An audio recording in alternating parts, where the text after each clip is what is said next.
inside this glass, then you get a fair idea of what the effect is of hatred or anger in the mind. They would have some vocabularies indicating the mind is of a sphere. Has many rules to maintain the propriety and chastity of the monks, to keep their peace and purity of mind. Sure enough, within 10 years, the number of meditators who came to the temple reached tens of thousands.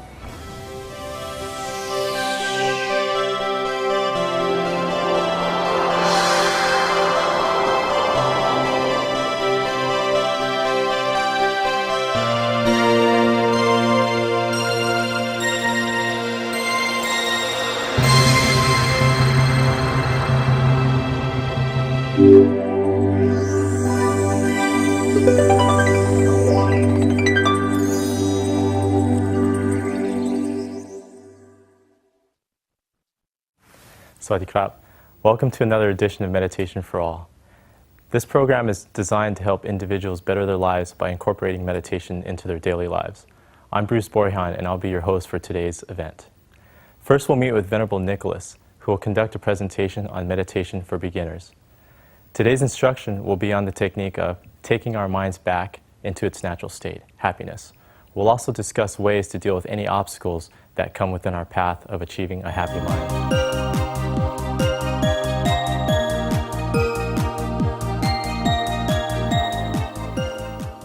Welcome back to our mini-series on meditation for beginners. Last week, we've already looked at how we can start to make our mind independent of the ups and downs of the circumstances around us.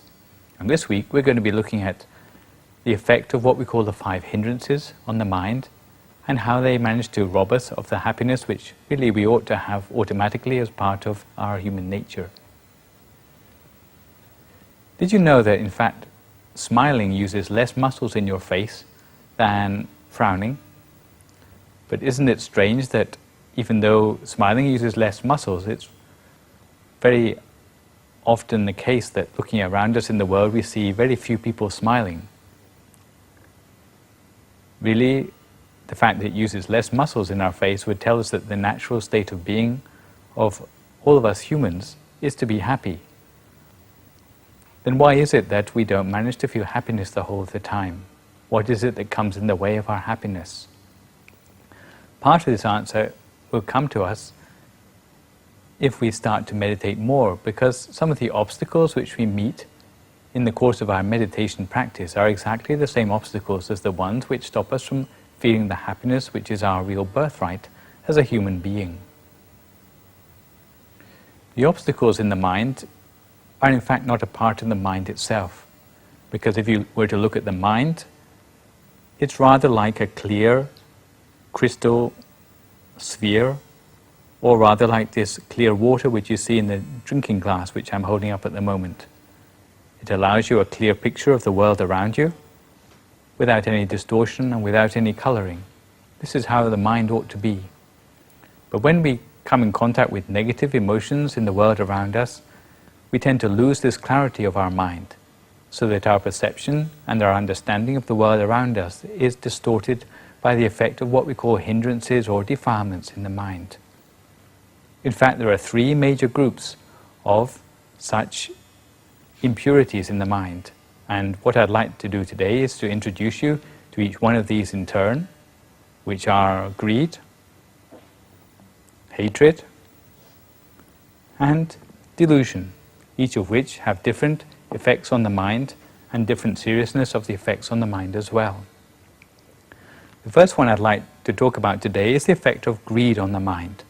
And to demonstrate this, I'm going to put a drop of ink in our beautiful clear mind, and let's see what happens to our perception of the world.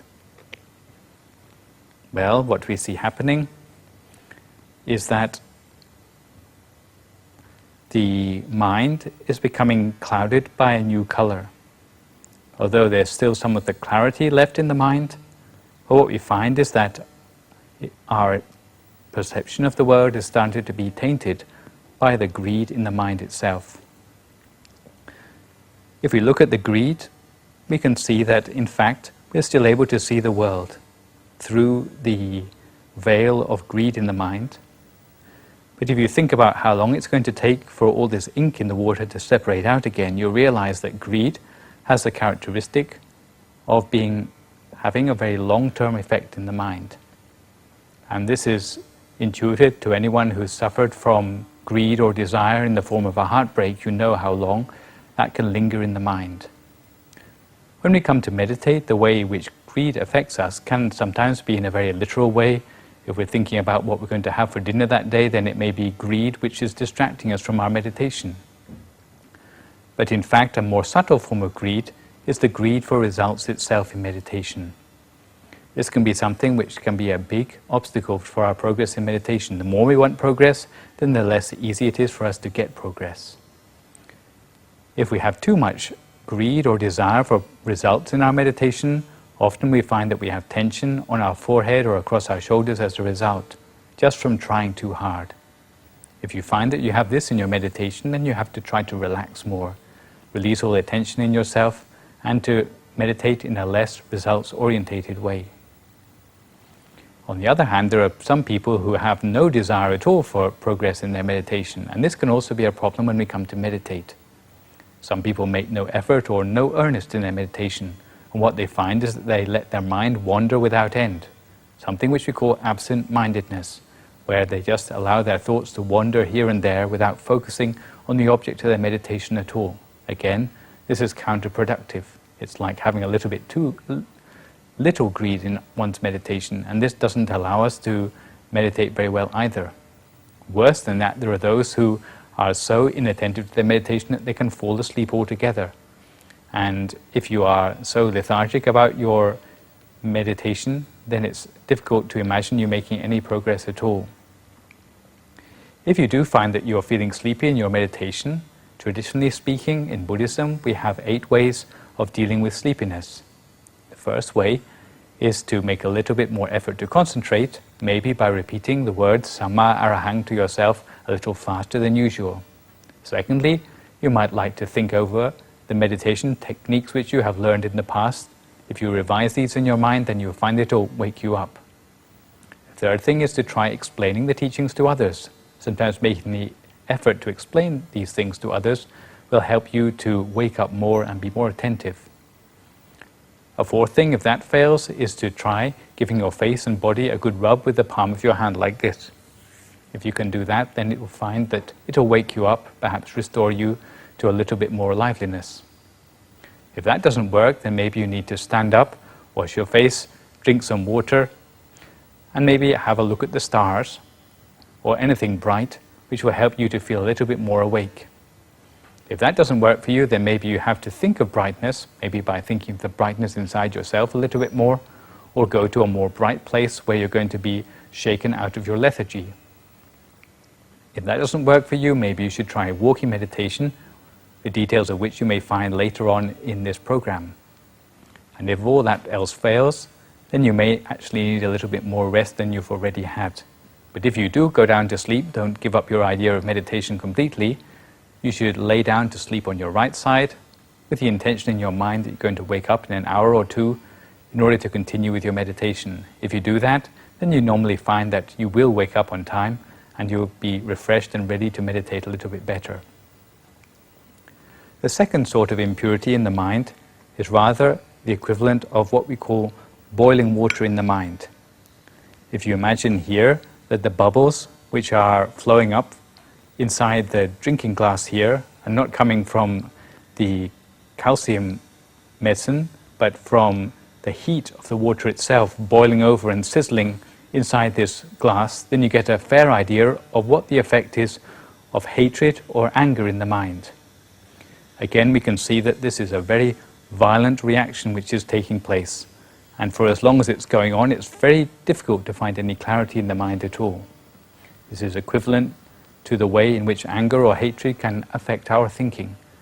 If we're under the influence of anger, there are untold damaging things which we can do under its influence. But yet, as soon as the anger is over, it returns to normal almost as quickly as it started. And this is why sometimes when we've been very angry and we get over our anger, Sometimes we couldn't believe how we could have been so angry or have done the things we did when we were angry, because it comes and goes so suddenly. Thus, the characteristic of this defilement in the mind, the defilement of the impurity of anger or hatred, is that it can be very damaging while it's in effect, but we get over it quickly. What sort of anger do we meet up with when we're meditating? Well, of course, it can be because we're angry with something or somebody in the world, but more common than that is anger against the things which we don't like when we're meditating, things like the pains which we may feel in our legs. If we struggle to fight back against the pain which we're experiencing sitting cross-legged for the first time, often that will be such a distraction in itself that it will cause us to have this stirred up feeling in our mind. What can we do if we find such a thing? Well, if it's to do with pain in your legs, then the best thing is not to try to fight back against it. Try to keep your neutralness of mind, and in that case you'll find that you can allow your mind to simmer down a little bit more. If you have a tendency to anger in your personality, what you may find is that learning the practice of what we call meditation on loving kindness will help you to have a better ability to cope with your anger in a more long-term sense. The last but not least, because it's also a very serious impurity of the mind, is the effect of what we call delusion. And delusion can be compared to something like putting sand or mud in a glass of water. What we see here is that it completely clouds up the mind to a point where the mind has virtually no clarity left at all in order to see clearly in the world. When this happens, you can say it's a very serious way in which the efficiency of the mind deteriorates. For as long as we still have this ignorance in the mind or delusion in the mind, it can be very damaging for us. And if you think about how long it's going to take for this sand to disappear altogether, then I think you'd agree it's also going to be a very long time. So what can we do about this? What appears to be both a very serious and also a very long-term element in the mind. The thing we can do is that we can meditate more by making the mind more tranquil, and gradually we allow the rubbish of the sand to settle out and become a precipitate at the bottom of the glass.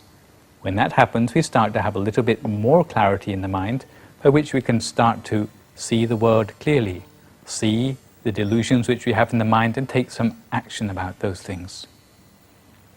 In the beginning, maybe we're just able to see what we call the defilements of delusion in the mind, but it's still better than not knowing that we don't know. Later on, as we become more adept in our meditation, we can use the meditation itself to actually start to get rid of some of that delusion in the mind. But we have to be able to see it in the first place before we can start to work on it. So we see that, basically speaking, we have three sorts of defilements in the mind: the greed, the hatred, and the delusion. When you come to meditate, normally you find that greed gives rise to 3 of the 5 hindrances of the mind. That is sense desire, or kamacchanta. Also it gives rise to absent-mindedness of the mind, ukkacca kukucca. And it also can give rise to sleepiness of the mind when you have not enough greed. That is tina mitta in the Pali language. As for anger, this gives rise to one of the 5 hindrances, which is vengefulness or bhayapada in the mind. And last but not least, there is the delusion in the mind, which gives rise to doubt, which we call vicikicca in the Pali language. When we are meeting up with doubts in the mind, this means that we have a never-ending set of questions in the mind. And the way we get rid of that in our meditation is to not encourage the questions to go on one after the other. So today we've looked at 3 different sorts of groups of defilements in the mind, and also the 5 hindrances. There's just one more sort of strange experiences which you may come across in the course of your meditation, for those of you who have tried it for yourself, which are experiences like sometimes while we're meditating, suddenly feeling very light or very heavy, feeling as if our body is expanding, or suddenly feeling as if all the bodily hair is standing on end, or sometimes feeling intensely hot or intensely cold, or sometimes even crying. Some people might wonder what category these sort of obstacles will fit into in a meditation, and exactly how to deal with these, because sometimes it can be quite a frightening experience to have such unexpected experiences when meditating.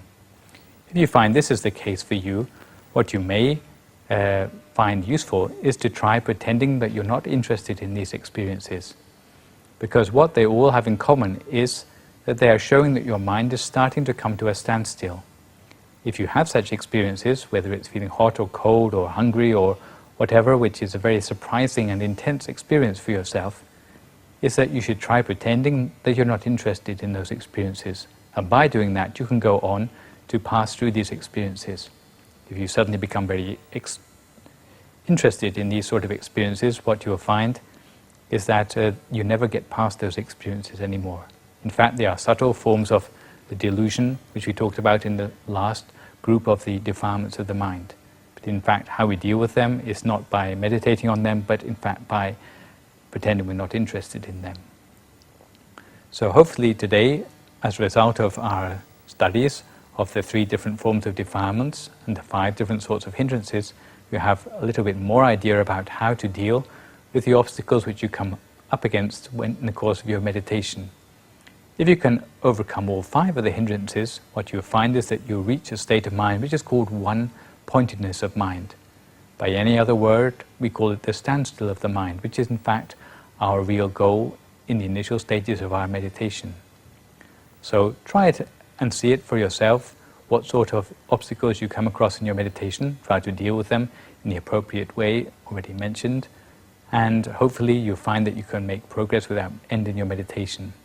So in the meantime, try to keep up your meditation every day and free your mind of worries, fit meditation into your daily routine, be observant, and hopefully you can put into practice all the things which I have been talking about today. So see you next week.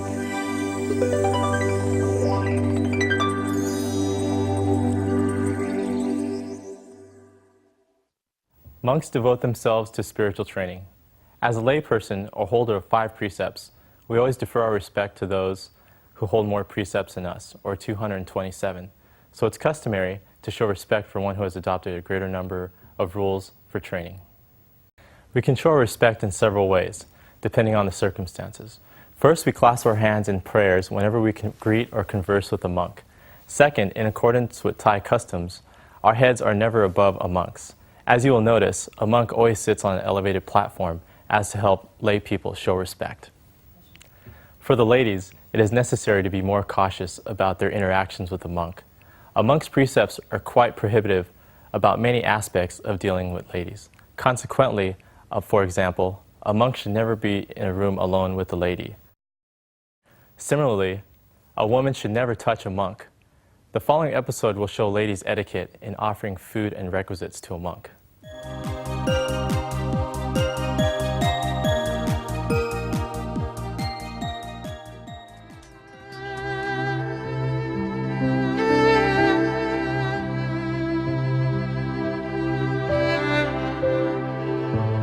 Chastity and propriety.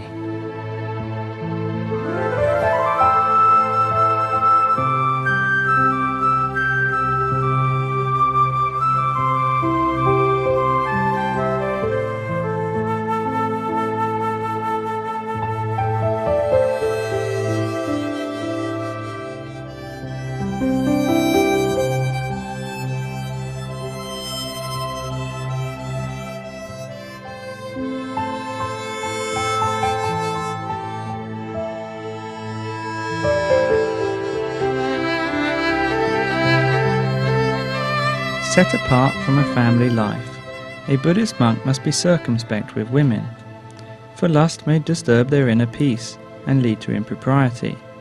So in any activities concerning Buddhist priests, men always play the major role. The Vinaya, or code of conduct, has many rules to maintain the propriety and chastity of the monks, to keep their peace and purity of mind.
To parkain, or make an offering to a monk, requires both hands.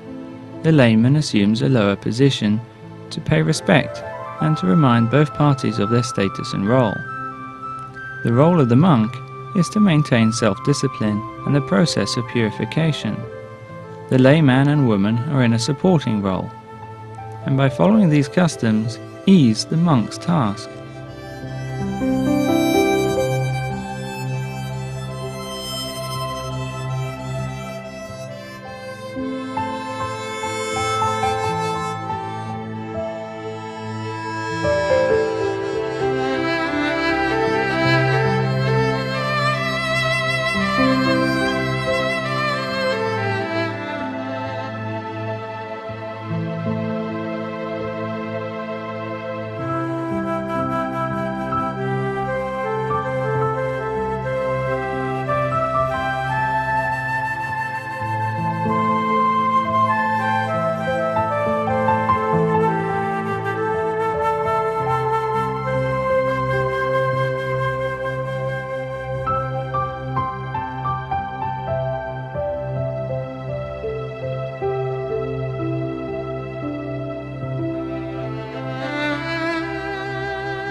When a woman gives or offers something to a monk, the rule is to keep a respectful distance.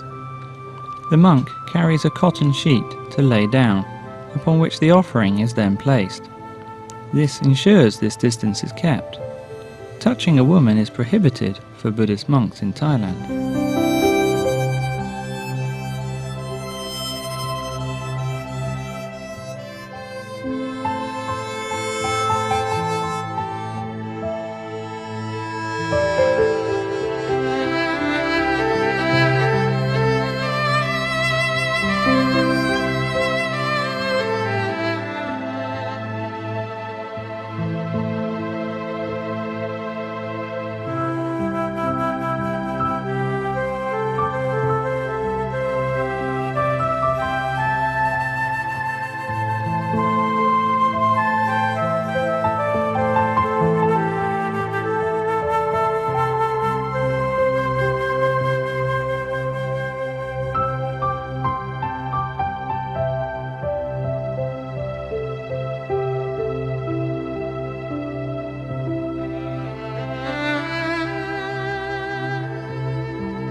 Now it's time to join Venerable Somsak Piasilo in meditation. Let us get ourselves ready and relaxed.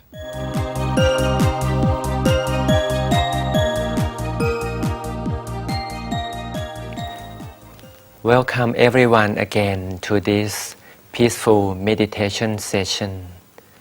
We now meet this time for session 7 and hope you have gained a lot of benefits from meditation practice at your home. Now we go in even more details about meditation. For new attendants, don't worry, we will review for a few minutes about the concept and really basic about the turning point. If it is the first time you hear of this turning point, it is easy.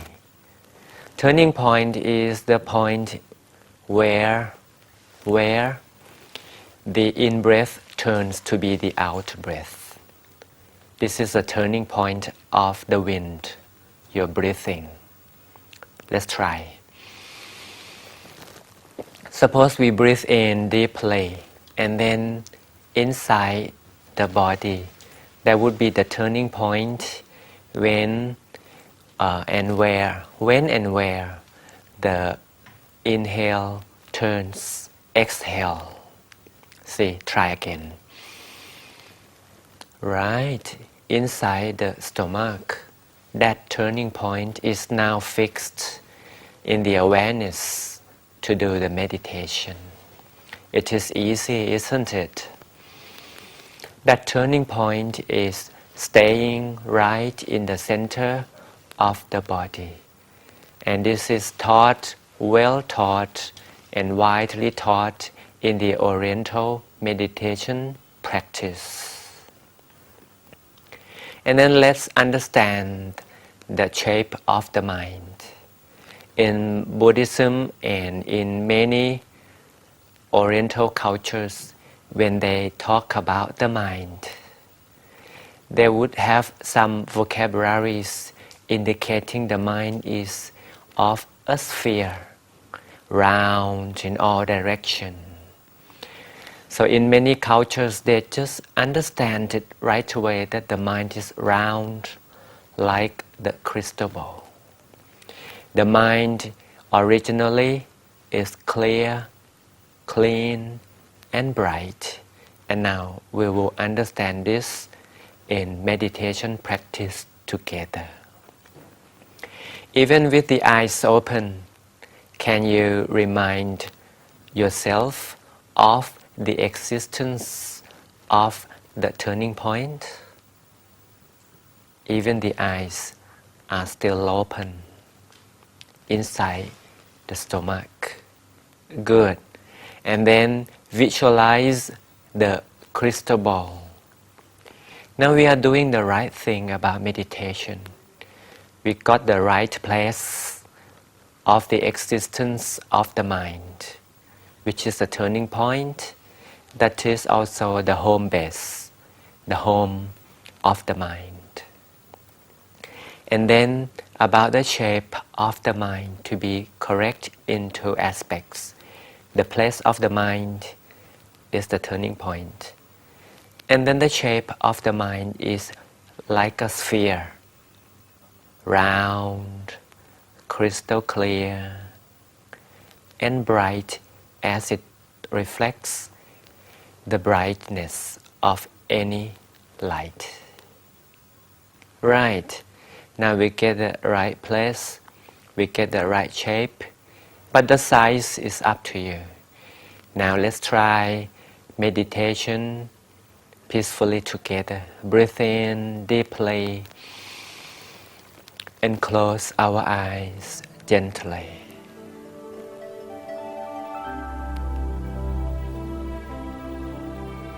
Stay in the process of the breathing at the turning point. Now we don't move out, we just stay at the turning point inside the body.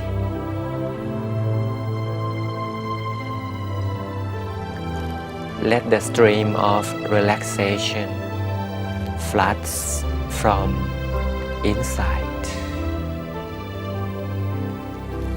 Let the stream of relaxation floods out from the center of the body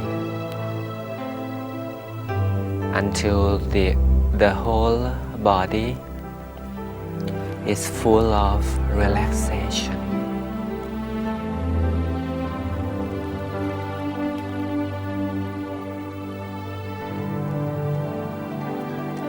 No, even a single part of the body is without relaxation.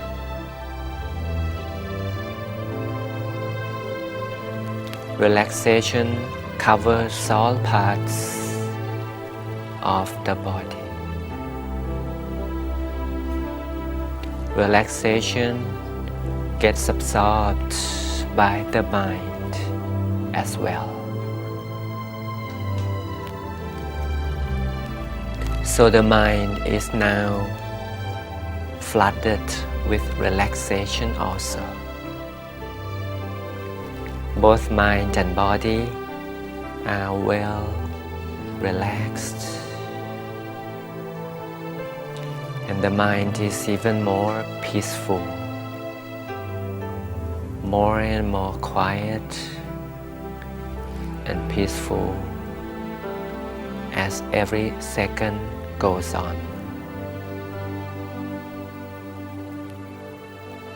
Be calm in the process of centering at the very center of the body. Maintain the contact between the mind and the center bright dot. This is to touch, is to blend the quality of the brightness into the quality of the mind. We blend the mind and the bright dot, brightness together.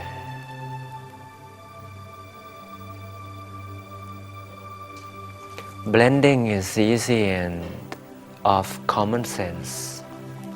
It is like a drop of water, one single drop of water onto the surface of the lake.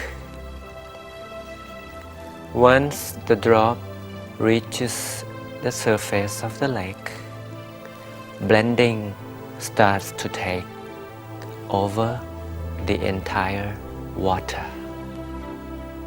The drop blends into one. The mind and the bright dot blend into one. Blending now is in process, and doing this blending, the brightness is in progress.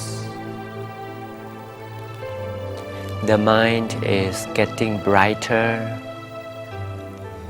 brighter than a single dot of the little star. It is brighter as the moon and brightest as the sun. The sun is sharing its brightness with the shape of the mind. Blending is now taking place at the center. It is where the crystal ball is getting brighter, brighter than the moon, and then brightest as the sun, like the sun is shining 100% in the crystal sphere at the turning point.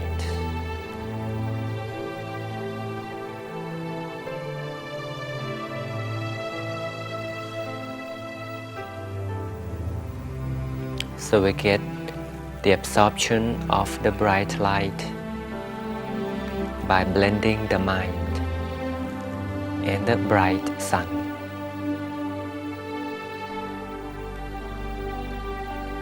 This transformation takes no time. The mind is getting bright. The sphere form of the mind as Oriental concepts and Buddhist teaching.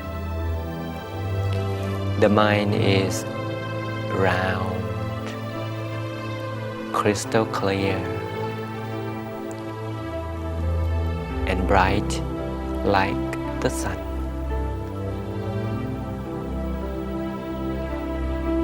Remind of this happening. Remind of this appearance always, as often as we can.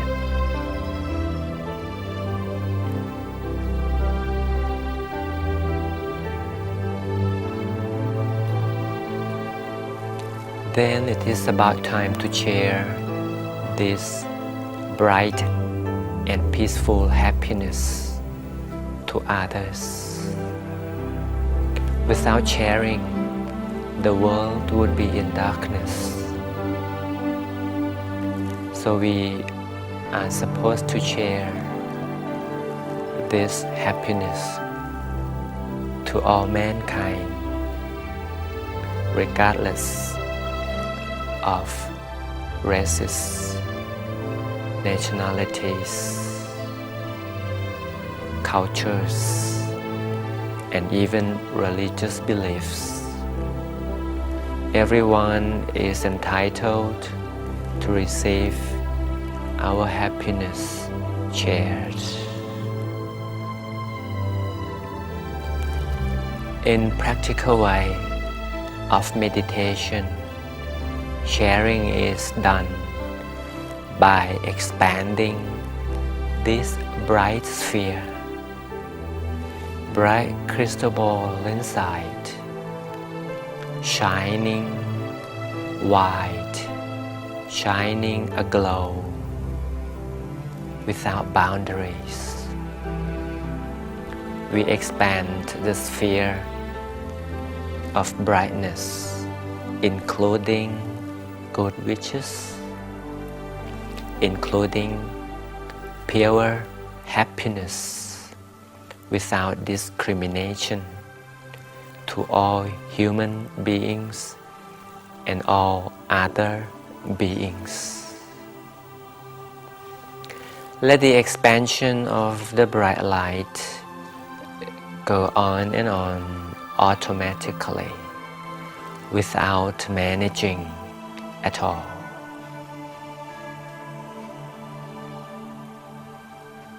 Bright light expand endlessly while the mind focuses at the brightest dot in the center of the body. Let sharing go on and on, far and wide, endlessly, endlessly.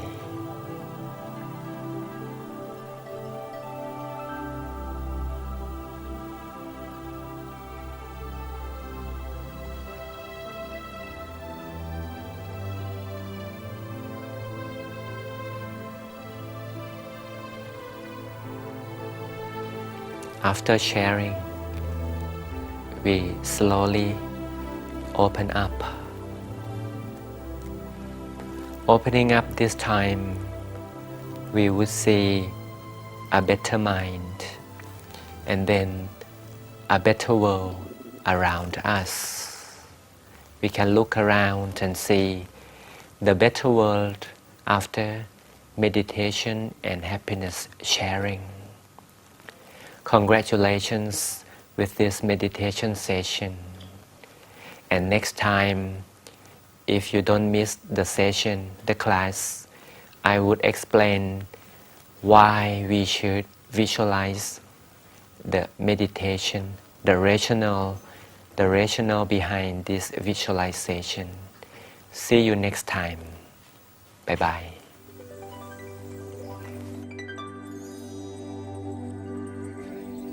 The clear value of these statements offer a positive change and growth in people. That is the teachings of Kunyai. Reflect on your life. Whatever may happen or has happened to you, always consider the situation in relation to the Dharma. You must try to keep meditating with the Dharma at all times. When problems occur, the wisdom you gained from meditating will help you see the root of the matter. The days pass by so quickly, day by day, night by night, week by week, month by month, year by year. Reflect as the time passes by and ask yourself, what have you accomplished? Is your life on the path that leads toward the correct goal? What should you strive for? What should you avoid? Consider carefully. No date was recorded. Clint Gavelin participated in the 2006 Dhammadaya ordination scheme. Although Clint has ordained many times in the past 10 years as a novice, Clint ordained as monk for the first time when he reached age 20. We'll meet Clint in the next interview with Vera.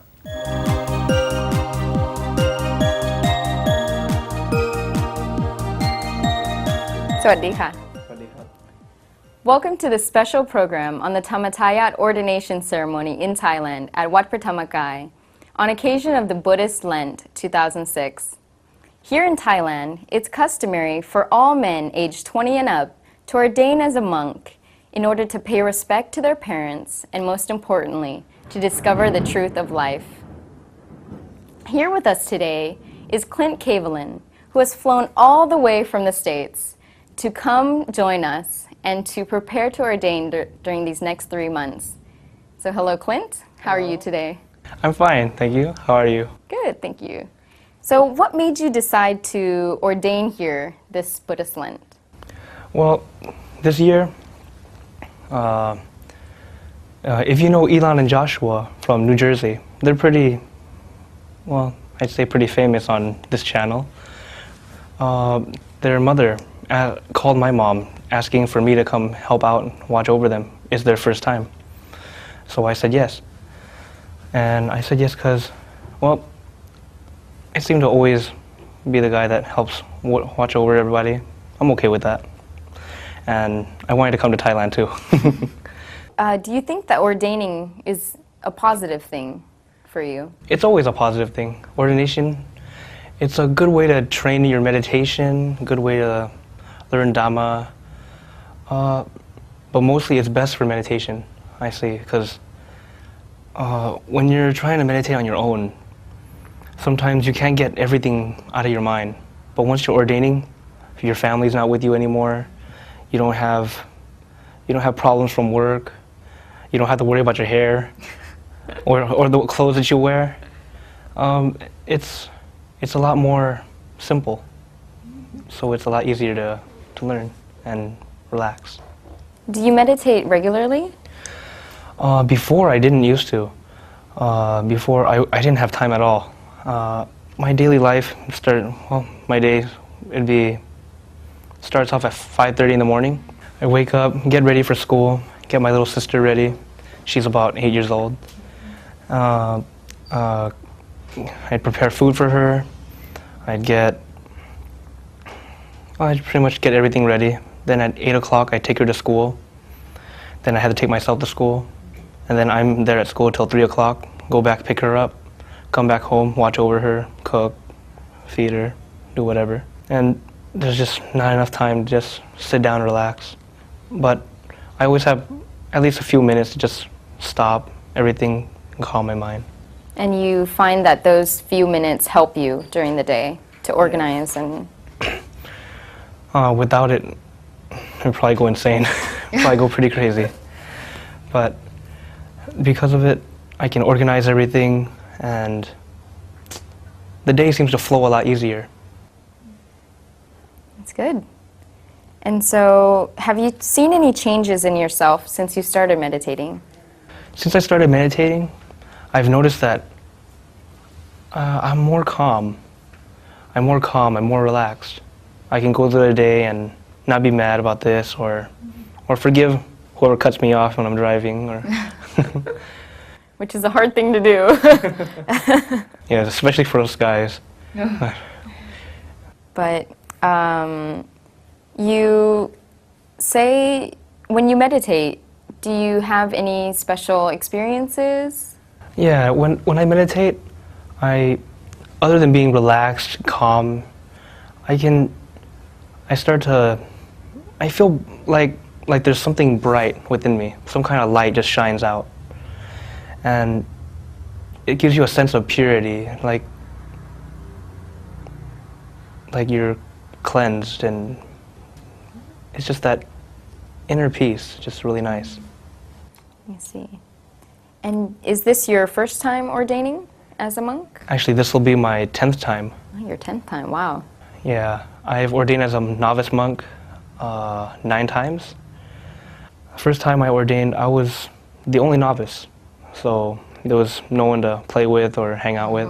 But I got a lot of time to meditate. The first time I meditated, I didn't use the Dhammakaya method. Didn't know it yet. But somehow I was able to meditate for 2 hours straight. There was this one night, actually it was more like I didn't know I could leave, so I just sat there. And then after that, I went to ordain at the Dhammakaya International Meditation Center in Azusa that's where I got to have a mass ordination with at least about 20 to 30 people all around my age. So I had someone to talk to. And it was fun. And then after that, I had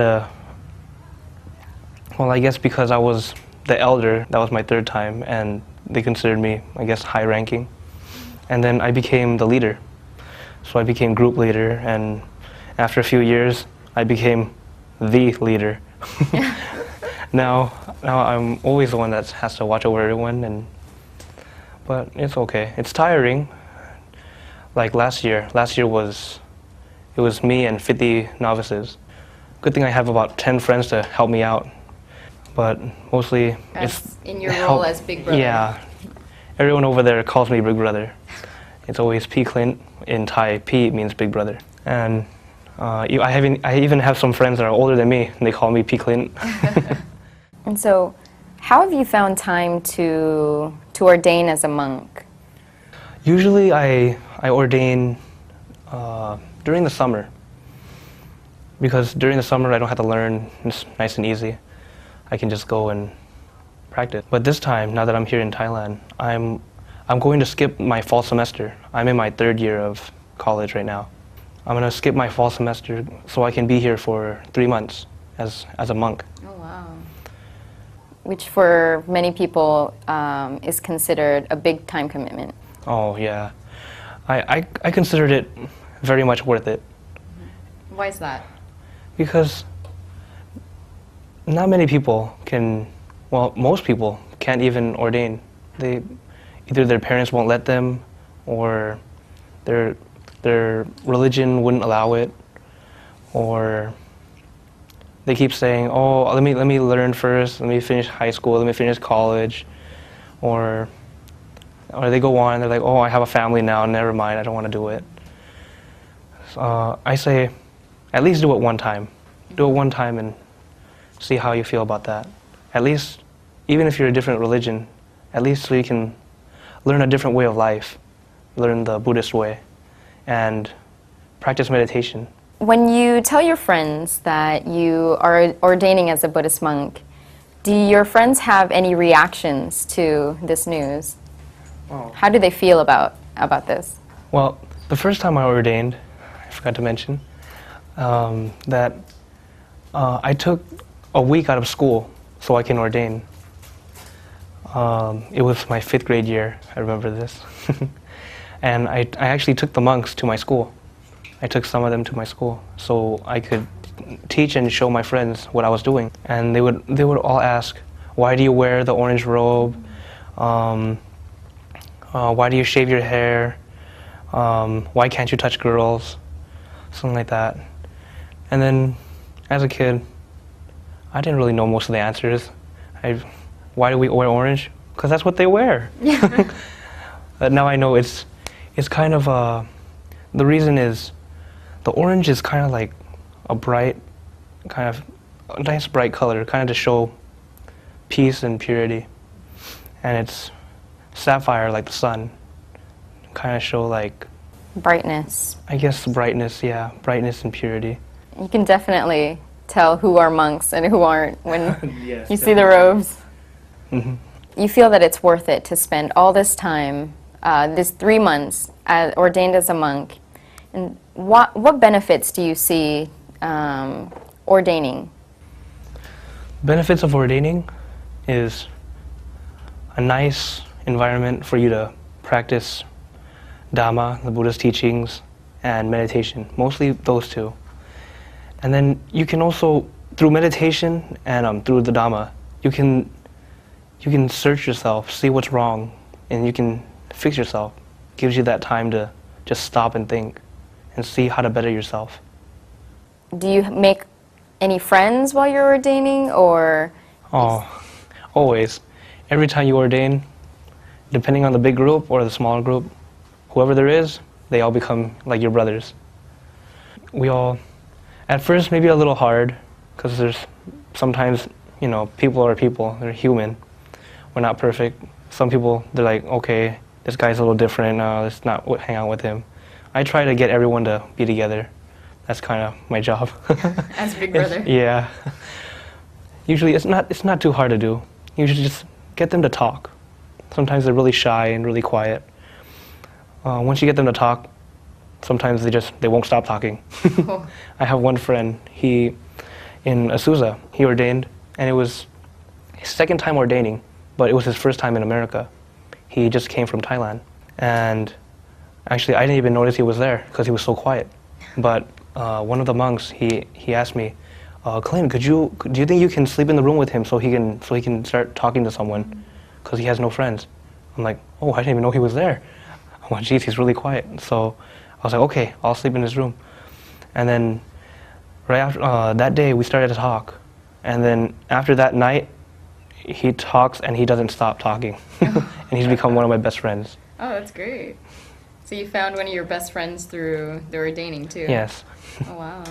Very nice. So it seems as though Clint, through his meditation experiences and his experiences ordaining, has become a leader in both his family, taking care of his brothers and sisters, taking all the responsibilities, as well as a leader, a big brother in society, becoming a big brother to everyone he meets. And so, Clint, do you have any last words you'd like to share? Actually, yes. I'd like to recommend ordination to everyone. It doesn't matter what your religion is. If your religion really doesn't allow it, then don't break your religion. But I really believe that if you ordain, you can find yourself. If you feel lost, ordination's great. And meditation is even better for everyone. That's all I gotta say. Thank you very much for joining us today. And next week, we'll have more interviews with participants in the Tamatayat ordination ceremony. Thank you. Sawasdee krap.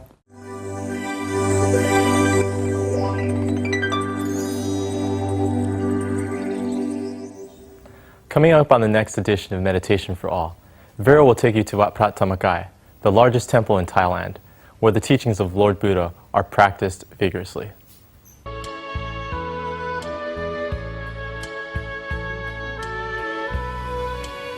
Sawadee ka. Hello and welcome. My name is Vera Rungchagul, and you're joining me on the tour of Wat Prat Thamakai in Pathum Thani, Thailand. Last week, I took you to the clean kitchen of generosity of Kunyai Maharatana Ubasika Jan Konokyung. On today's episode, which I'd like to call the place of great giving, we're here next door at the building called Sala Dusit.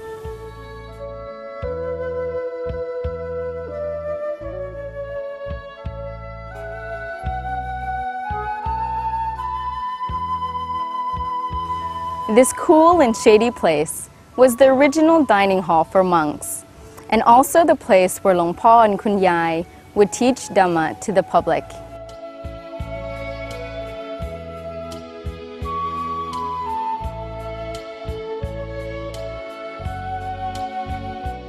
Also, it was used as a small reception area where the abbot, vice abbot, elder monks, and Kun Yai would receive guests, because Kun Yai saw the need for a place where visitors could talk to monks, and in keeping with her strict rule that monks mustn't receive guests in their own residence. Long Po Thamachayo, the abbot of Wat Prat Thamakai, had once envisioned that after Jatu Maharachika was built, more and more people would come to the temple until they overflowed the building, and that eventually all roads would meet at Wat Prat Thamakai, signifying that more and more people would come to find the happiness of the Dharma of the Lord Buddha here at this temple. Sure enough, within 10 years, the number of meditators who came to the temple reached tens of thousands, and the original temple grounds of approximately 80 acres were not enough to accommodate all.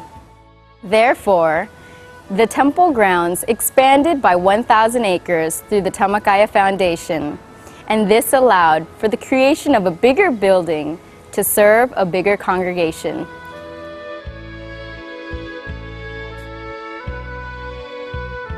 In April of 1985, construction started on the thatched Dhammakaya Hall, known commonly as the Sapachak. and whose complete design and construction took only 50 days total. Totaling about 14,000 square meters and accommodating up to 12,000 people, the thatched Tamakaya Hall was constructed as a temporary building that could be moved and relocated without damage to the structure due to the fact that the ceiling was made from a metal framework that could be taken apart and the fact that the floor was made from cement blocks that could be removed. Also, the thatched roof saved money and allowed air to flow inside, thus preventing the need for air conditioning.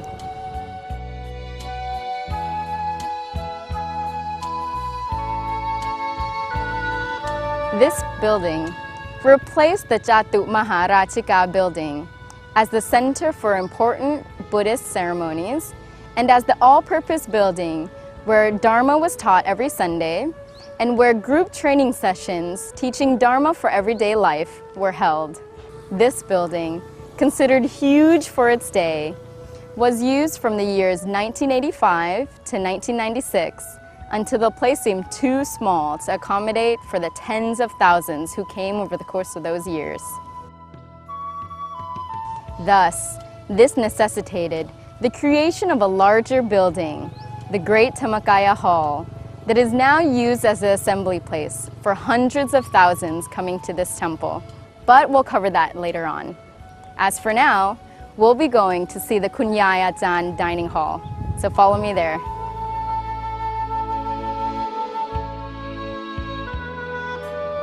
Kunyai had a grand vision and wish to build a dining area and kitchen where monks would not have to worry about food and going on alms rounds, and so that they can devote their time to the study of the Dharma and on meditation.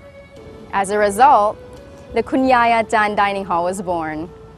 This grand dining hall is now the place where alms are offered and can accommodate up to 6,000 monks and novices who sit on elevated wooden platforms inside.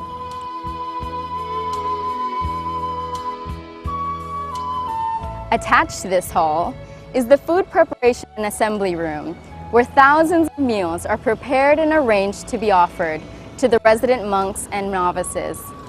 This place is also where the lay people receive the monks' blessings daily.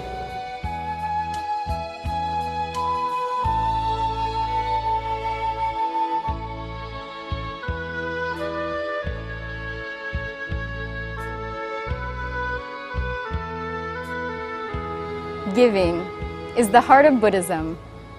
Kunyai wanted everyone to have a better tomorrow through the giving of today.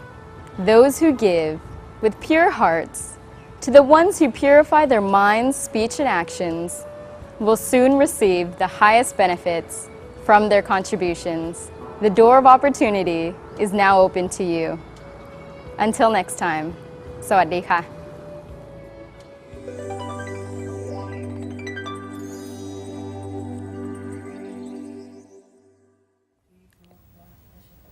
We hope this presentation will guide you and provide you with the tools necessary to conquer any and all obstacles towards your path for inner peace. Please forward any of your comments to the email address at meditationforall@yahoo.com. Goodbye for now. สวัสดีครับ